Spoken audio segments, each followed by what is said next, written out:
Когда девушки решают начать спуск, Бекки идет первой и добирается до той части лестницы, где отвалились два болта. Лестница вдруг обрывается, в результате чего Бекки падает вместе с дроном и водой вниз.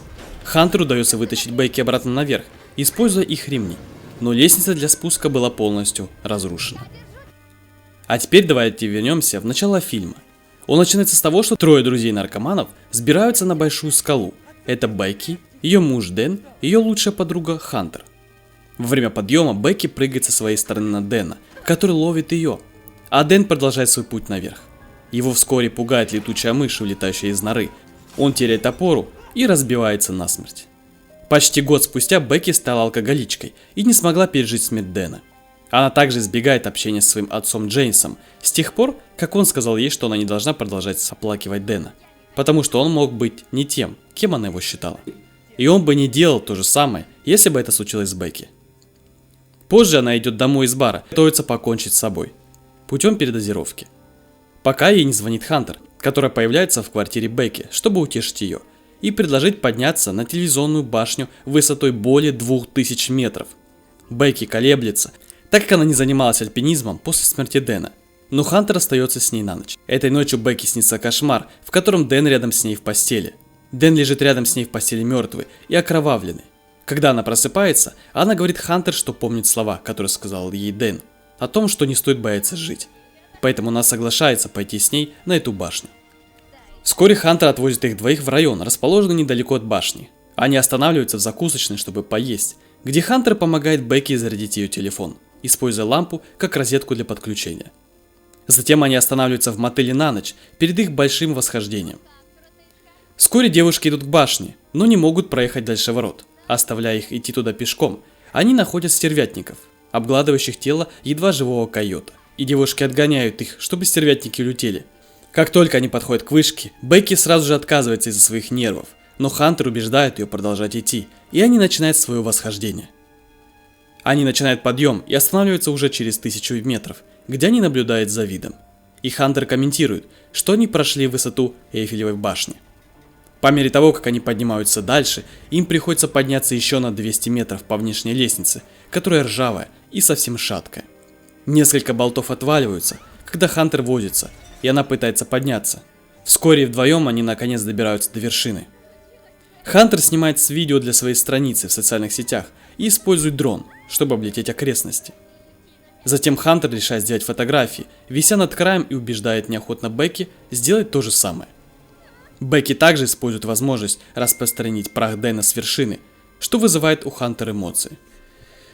Когда девушка решает начать спуск вниз, Бекки идет первой и добирается до той части лестницы, где два болта отвалились.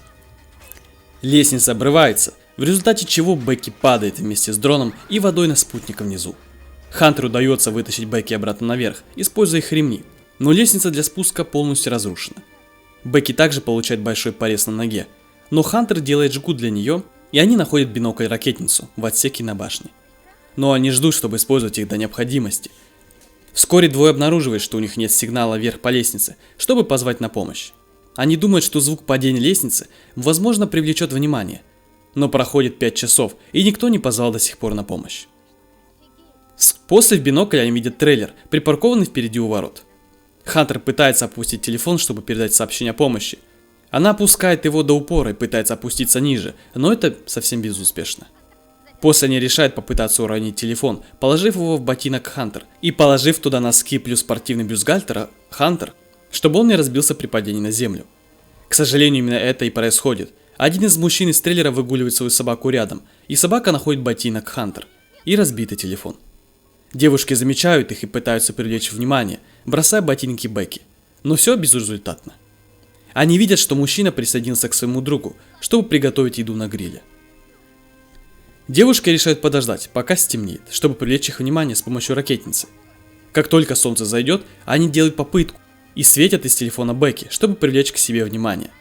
Но пока двое мужчин видят девушек, они также видят машину Хантер и едут на трейлеры туда, чтобы украсть ее.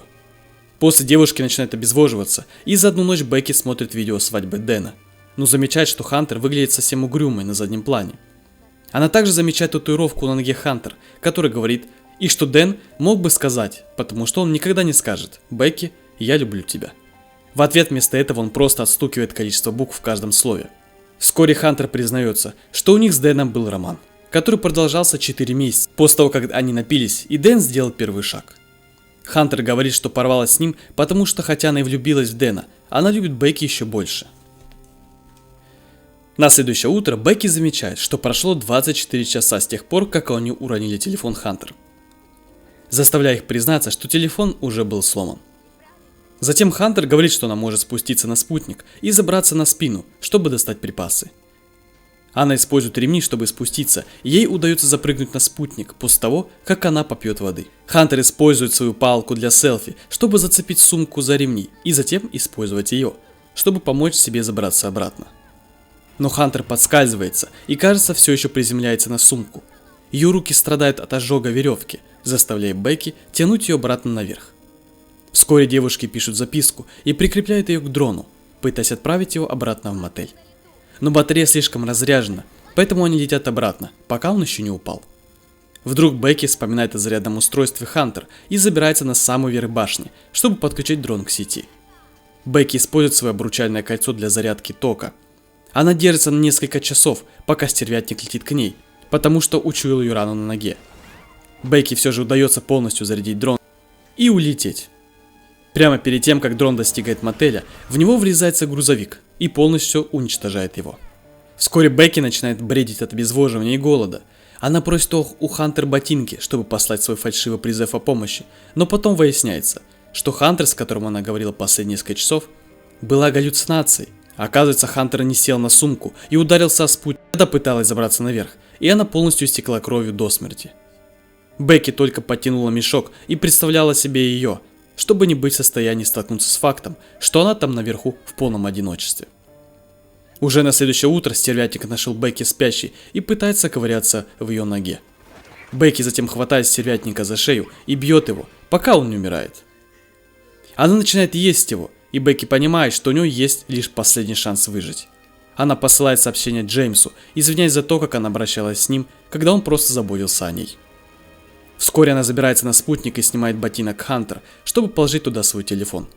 А затем засовывает ботинок в живот Хантер, так как стервятник уже ковырялся в ее трупе. Бекки сталкивает ее тело со спутника, чтобы сообщение могло быть отправлено Джеймсу.